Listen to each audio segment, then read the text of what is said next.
नाजरीन, मैं इस वक्त पाक कोहिस्तान फ़्लोर मेल के बाहर खड़ा हूँ। इस फ़्लोर मेल से जो ज़िला कोहिस्तान के लोग हैं वो मुस्तफ़ीद होंगे, जिसमें 30 से 35 लोकल नौजवानों को रोज़गार भी मिलेगा और इसके अलावा यहाँ मेयारी और सस्ता आटा भी मिलेगा। तो आए आपको मेल के अंदर ले चलते हैं। मैं पाक कोहिस्तान फ़्लोर मेल के अंदर मौजूद हूँ और मेरे साथ यहाँ के रिहायशी रोहल्ला भाई मौजूद हैं।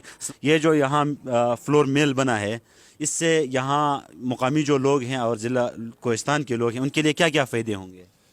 यहाँ मुकामी लोग, ख़ासकर मुकामी लोग 30-35 बंदे लगे हुए हैं जो बेरोज़गार थे, आजकल रोज़गार में लगे हुए हैं। ये मुकामी लोगों के लिए और ख़ासकर कोहिस्तान के लोगों के लिए बड़ा मुफीद साबित हुआ है ये मेल। यहाँ आटा भी सस्ता मिलता है, यानी 1075 में यानी 20 केजी आटा मिल रहा है लोगों के लिए। ये भी बड़ी अच्छी बात है। महंगाई थी, बेरोज़गारी थी, इसी मेल की वजह से काफ़ी लोग रोज़गार में लगे हुए हैं। यहाँ से अभी पटन के मुख्तलिफ़ दुकानों में जाएगी और जो डीलर हमें ACDC साहब ने जो हमें डीलर दिए हैं उन डीलरों के लिए यहाँ से जाएगी और वहाँ से आम पब्लिक जो पब्लिक है वो यहाँ से इस आटे को उठाकर उन दुकानों से ले जाएगी। सिर्फ लोअर कोहिस्तान का कोटा ही हमें मिल रहा है। अपर कोहिस्तान और कोली पालस का जो कोटा है वो अभी तक हमें नहीं मिला है। अलबत्ता लोअर कोहिस्तान का जो कोटा है उसके मुताबिक लोअर कोहिस्तान के लोग ही उससे मुस्तफ़ीद हो रहे हैं। गालिबन अभी 300 का कोटा है लोअर कोहिस्तान का। 300 का कोटा, उस 300 के हिसाब से हम तकरीबन ये 20 किलो के जो थैले हैं ये आपको नज़र आ रहे हैं, ये 1100 डेली प्रोवाइड कर रहे हैं। डीलर जो यहाँ से हमसे उठाते हैं वो 1075 रुपये में उठाते हैं और 1100 रुपये में वो वहाँ फ़रोख्त करते हैं। में बात यह है कि यहाँ तक जहाँ तक मेरा ख्याल है अपर कोहिस्तान के लोग और पालस के लोग शायद उनको ये पता नहीं कि ये कितना फ़ायदा उठा रहे हैं लोअर कोहिस्तान के लोग। अभी उनको पता चल गया है। मिसाल के तौर पर यहाँ हमारे पास आते हैं अपर कोहिस्तान के लोग भी आते हैं और कोले पालस के लोग भी आते हैं। हम मजबूर होकर उनको यहाँ से वापस भेजते हैं क्योंकि ये हम ना अपर कोहिस्तान को हम दे सकते हैं और ना कोले पालस को हम दे सकते हैं, क्योंकि ये लोअर कोहिस्तान का कोटा है और लोअर कोहिस्तान के लोग भी ही उससे मुस्तफ़ीद होंगे। अलबत्ता आगे चलकर इंशाल्लाह हम तवक्को रखते हैं कि अपर कोहिस्तान का और ये कोले पालस का कोटा भी हमें मिल जाएगा। ये जो सामने आपको ये मशीनरी नज़र आ रही है, अगर कैमरामैन आपका ये मशीन पे पकड़ें, ये नीचे से ये लेफ़्ट है, ठीक है, एक किस्म का एक इसके अंदर एक पट्टी लगी हुई है, वो नीचे से गंदम को उठाती है, ठीक है, वो गंदम को उठाकर ग्राउंड फ्लोर से उठाती है। बिल्कुल, और हम 5वें फ्लोर पे हैं। बिल्कुल हम 5वीं तकरीबन 60 फुट के फासले पर हैं। हम 60-70 फुट के फासले पर हैं। वहाँ से ये गंदम को उठाती है, उठाकर ये जो खंदकें बनी हुई है इसके अंदर वो स्टॉक करती है, हमारा इधर स्टॉक करती है, ये नीचे से उठाती है। स्टॉक करने के बाद वहाँ मैं आपको दिखाऊंगा कि वॉशिंग मशीन लगी हुई है। वो वॉशिंग मशीन एक बेहतरीन तरीके से उसको वॉश करती है, ठीक है, बेहतरीन तरीके से उसको वॉश करने के बाद अंदर जो मुख्तलिफ़ किस्म के जो डर्टी वगैरह या गंदगी होती है वो सारा कुछ साफ़ करती है। वहाँ से साफ़ करने के बाद वो फिर आगे और खंदकें बनी हुई हैं 2-3, उनमें स्टॉक करती है। 5 घंटे के स्टॉक के बाद आप इस गंदम को पिसाई के लिए ले जा सकते हैं, इससे पहले नहीं ले जा सकते। खुशक हुआ होता है, बिल्कुल खुशक होता है और बेहतरीन अंदाज में होता है। उसके बाद आप पिसाई के लिए आगे ले जाते हैं। इसको कहते हैं हाई प्रेशर, ठीक है। और ये आप देखेंगे कि सारे पेप लगा आकर इसके अंदर घुस गए हैं ना ये सारे। तो ये जिसी तरह इंसान के जिस्म में दिल का किरदार होता है ना, या दिल का जो काम होता है वही काम इस हाई प्रेशर का होता है। अगर खुदा न ख्वास्ता इसमें कुछ खराबी आती है ना तो आपका सारा मिल बंद हो जाता है, फिर बिल्कुल मुकम्मल तौर पर जाम होगा। अगर मिसाल के तौर पर कोई दूसरी मशीनरी ख़राब होती है, ऊपर वॉशिंग मशीन ख़राब होती है, दूसरा कोई मशीन ख़राब होती है, तो फिर और मशीनरी वहाँ पे काम करती है अपनी जगह पे।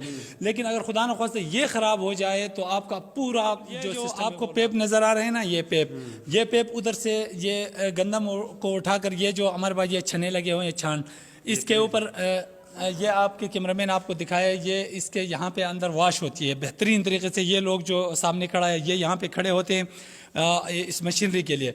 यहाँ पे मुकम्मल तौर पर वॉश होने के बाद ये मशीन इस गंदम को यहाँ से उठाती है, ऊपर उठाकर वो जो पेप है उस रास्ते से फिर इन खंदकों में जाती है और रास्ते में ये किसी हद तक वो तो ऊपर आप वॉशिंग का खाता हुआ मरहला आप देख के आ चुके हैं ना, तो ये उसके साथ ही मौजूद है। नीचे से ऊपर तक ये जो एक होता है गंदम खाता, ये गंदम खाते के साथ साथ ये छाना नंबर 2 है। कोई गंदम भी है नो 3 छिनाई होने के बाद मिट्टी धूल हर चीज़ से निकल के फिर दूसरा महल, इसके बाद आप नीचे जाएंगे तो उसके तीसरे महल पे चले जाएंगे। ये लाख खाते के साथ ये बिल्कुल खाता मौजूद है। यहाँ भी बिल्कुल सफाई होती है। जो आप रला ऊपर देखें वाशिंग वाला, वो सबसे अहम है सेहत के लिहाज से भी और सफाई के लिहाज से भी। वाशिंग मशीन के बाद ये होता है कि ये नीचे जाकर एलिवेटर को देगा, एलिवेटर उठा के उसको वाशिंग मशीन में देगा, वहाँ से सफाई होगी, खाद वगैरह मट्टी कुछ भी होता है वाशिंग मशीन के अंदर से सिर्फ दाने ही गुजर सकते हैं, उसके अलावा कुछ चीज़ भी नहीं गुजर सकती। ये जो 4 बड़े बड़े लगे हुए हैं इनको शिफ्टर कहते हैं, ठीक है। शिफ्टर इनका काम ये होता है कि ये आटे को छानी करते हैं। छानी जिस तरह हम घरों में नीचे बनता है, नीचे ये बाडी खाते में ना, तो वे फिर वहाँ से मुख्तलिफ पेपों के जरिए इसमें अंदर ये आकर छानी, हाँ इधर आकर छानी, यानी ये कहें कि ये साइड वाली जो मंजिल है इससे पीछे जितना खाता है ऊपर से नीचे तक ये गंदम का खाता है, और ये जो इस तरफ जो है ना ये ऊपर से 5 मंजिल से नीचे ये आटा खाता है। एक किस्म वो गंदम खाता कहते हैं। ये बेसमेंट में लगी हुई है ये पेप, और ये सबसे पहले गंदम यहाँ एंटर होती है, ठीक है, गोदाम से यहाँ एंटर होने के बाद ये 5वीं मंजिल पर जाती है और वहाँ वाशिंग का खाता, वहाँ पे वाशिंग मशीन जो है वो उसको साफ करती है, वहाँ पे लगी हुई है जी। सर ये फर्स्ट ब्रेक हमारी, और इससे गंदम जो है ना 2 ब्रेक में, फिर 3rd ब्रेक में, और उसके बाद आगे जो है ना ये से जो माल सूजी अलग हो जाती है, और उसके बाद जो है ना मोटा माल अलग हो जाता है। ये एक बाड़ी से ग्राइंड हो गया जो माल बच जाता है वो दूसरी बाड़ी में आता है, उसके बाद तीसरी बाड़ी में, उसके बाद चौथी बाड़ी में, उसके बाद फाइनल चोकरे लादा और आटा लादा हो जाता है। अगर मिसाल के तौर पर आपका पूछने का मतलब यह है कि मशीनरी आपका जाम होती है, जाम होने के लिए वहाँ पे ऊपर हमने कमरे बनाए हुए हैं, ठीक है। आगे वो कमरे में आपको दिखाऊंगा, वहाँ जाकर ये आटा वहाँ पे स्टॉक हो जाती है, वो आटा यानी ज़ाया नहीं होती है, ठीक है। हमारे पास मिसाल के तौर पर यह कमरा है हमारे पास, मैं आपको दिखाऊँ, अगर खुदा न ख्वास्ता ये आटा वहाँ से मशीनरी या पेप वगैरह बंद हो जाता है तो इस कमरे में आकर वो सब स्टॉक हो जाता है। ये कमरा जो बना हुआ है ना, ये सारी मिट्टी को जमा करने के लिए ही बनाई गई है। मिसाल के तौर पर पीछे ये फैमिलियाँ हैं, अगर आपका कैमरामैन आपको दिखाए, ये वापडा कॉलोनी है, ठीक है, शोरगरा में, तो यहाँ से थोड़ी सी मिट्टी भी उनकी तरफ नहीं जाती है। ये कमरा सिर्फ इसलिए बनाई है कि इसका सारा धूड़ जो है या मिट्टी है वो इस कमरे में बिल्कुल पैक हो जाती है। नीचे सिस्टम लगाया हुआ है, किसी किस्म की उन लोगों को कोई भी तकलीफ वहाँ पे नहीं आ जाती। डेली बेस पे हमें देखो, अभी मिसाल के तौर पर बनखड़ है, हमारा यूनियन कौंसिल बनखड़ है ना, यहाँ ये इन्होंने कुल मिला के 80 ये छोटे तोड़े रखे हैं, सिर्फ 80, क्योंकि आगे जब जिस तरह ज़्यादा आबादी है उसी तरह कोटा बढ़ता गया है। मिसाल के तौर पर जिजाल में भी इससे ज़्यादा है, पटन में इससे ज़्यादा है।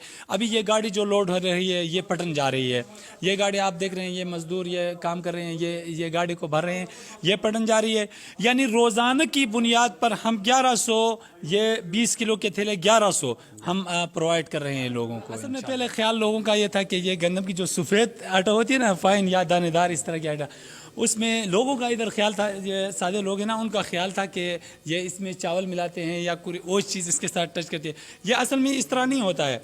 ये जो यानी आटा निकलती है ना, आटा जो ज़्यादा सफ़ेद नहीं होती वो डायरेक्ट इस मशीनरी से होती हुई वहाँ पे निकल जाती है, और जो ज़्यादा सफ़ेदी होती है ना वो मुख्तलिफ मशीनरियों में एक मरतबा फिर जाकर फिसाई होती है और फिर जहाँ आकर निकलती है, तो इसलिए उन आटे का कीमत थोड़ा ज़्यादा होता है क्योंकि वो ख़र्चा ज़्यादा। ये एक ओनर है ख्वाजा किला का, ज़ियाउर रहमान नाम है उनका, दूसरा है शकील पराचा, और तीसरा है शाहजहान साहब नहीं है बिशाम का, बहरहाल उनका बेटा हबीबुल हक इधर होता है, वो होते हैं ओनर भी। काफ़ी ज़बरदस्त अल्लाह ने इधर लोग दिए हैं, और ये उनका भी बहुत बहुत शुक्रिया कि उन्होंने एक पसमानदा ज़िले में इतना बड़ा इन्वेस्टमेंट किया है। एक मतलब फिर मैं तमाम औरों का शुक्रिया। बात ये है, वाकई तौर पर अगर देखा जाए ना तो इन लोगों ने बहुत बड़ा रिस्क लिया है, यानी इतना बड़ा इन्वेस्टमेंट एक पसमानदा इलाके में इस तरह करना बहुत बड़ा चैलेंज था इनके लिए।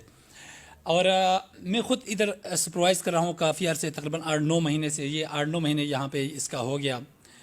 कुल मिला के तकरीबन 12 करोड़ से अबव इस पे ऊपर खर्चा आ गया है, टोटल मशीनरी के साथ टोटल 12 करोड़ या लगभग 12 करोड़ इसी तरह का खर्चा आया है। तो इतना बड़ा इन्वेस्टमेंट अगर इन इलाकों में करना इन लोगों के लिए बहुत बड़ा चैलेंज था, लेकिन इन लोगों ने भी बस बहुत बड़ा रिस्क लिया। असल में फ़िलहाल तौर पर पहले तो जितना इसमें ये इनका जो काम था डेवलप हो रहा था वो सारा कुछ हमारे नौजवानों ने किया है, यहाँ पे काम किया है। اب بھی تقریباً کل ملا کر 5-6-7 نوجوان اس طرح ہیں جو ہمارے اس اور ہمارے لوگ تو بس کہتے ہیں کہ آئیں اور پیسے لے کر جائیں، اسی طرح نہیں، اس میں کافی وقت لگتا ہے. تقریباً میرے حساب سے جہاں تک میرا خیال ہے، یہ مشینری جو ہم نے دکھائی ہے آپ کو، اس کے اندر اگر آپ کام کریں تو 5-6 مہینے آپ کو ادھر سیکھنا چاہیے. صرف آپ کو کوئی تنخواہ نہیں ملے گی، ٹھیک ہے، آپ کو سیکھنا چاہیے. ابھی جو نوجوان یہاں پہ کام کر رہے ہیں وہ ان کو پیسے وغیرہ نہیں دیتے ہیں، ٹھیک ہے، وہ سیکھ رہے ہیں اور سیکھ کے پھر 5-6 مہینے بعد جب وہ ٹرین ہوں گے اس کے بعد ان کو تنخواہ دیں گے. کل ملا کر تقریباً 30-35 لوگ لگتے ہیں، 30-35 لوگ لگتے ہیں. ابھی جو مستری کا کام ہے یا لیبر کا کام ہے یا اور کوئی کام ہے تو یہ سارے یہاں پہ انشاءاللہ لگے ہوئے. مستقبل میں انشاءاللہ تعالی ہم امید رکھتے ہیں کہ ادھر انشاءاللہ کچھ نہ کچھ. دیکھو لوئر کوہستان کے میں آپ کو یعنی یہ بات آپ کو کہہ رہا ہوں کہ لوئر کوہستان، رانولیا، دوبیر، ججال، بنکٹ، پٹن، یہ سب جگہوں پہ ہر دکان میں ہمارا یہ سرکاری آٹا وہاں پہنچ گیا ہے، ٹھیک ہے. اگر کوئی خریدنا چاہے تو ان کو مل رہی ہے اور لوگ خرید رہے ہیں. اور مستقبل میں بھی انشاءاللہ تعالی اگر کولے پالس اور یہ اپر کوہستان یہ کوٹا ہمیں مل جائے نا تو انشاءاللہ اس سے بھی ان لوگوں کے لیے کافی فائدہ مند ثابت ہوگا. رمضان میں اگر گورنمنٹ نے ہمیں پیکج دی فلور میل کے لیے، لوگوں کے لیے سبسڈی رکھی تو اس سے پھر لوگوں کے لیے اتنا بڑا فائدہ ہوگا جس کا ہم سوچ نہیں سکتے ہیں ابھی. تو اس کا مطلب یہ ہے کہ یہ جو فلور میل تھا، اس کے بننے سے پہلے ہمارا جو کوہستان کا کوٹا تھا وہ کہیں کسی دوسرے ضلع میں جا رہا تھا کہ وہ بالکل فری میں جا رہا تھا؟ اس بارے میں ہم نے پشاور میں نے خود اس بارے میں بات کی. میں خود بھی گیا تھا، حبیب بھائی کے ساتھ میں گیا تھا وہاں پہ. تو ابھی تک 2013 تک ہمارا کوٹے کا پتہ ہی نہیں چلتا تھا کہ ہمارا کوٹا کوہستان کا کدھر جا رہا ہے، کچھ پتہ نہیں تھا. پھر 2013 کے بعد یہ کوٹا بند ہوا تھا، بند ہو گیا. بند ہونے کے بعد کوہستان میں بنوا تھا یا پوری؟ نہیں شانگلے کو مل رہا تھا، پوری ضلعوں کو مل رہا تھا، صرف کوہستان کا بند تھا، صرف کوہستان کا بند تھا. پھر بڑی مشکل سے یہ کوٹا کوہستان کا بحال ہوا.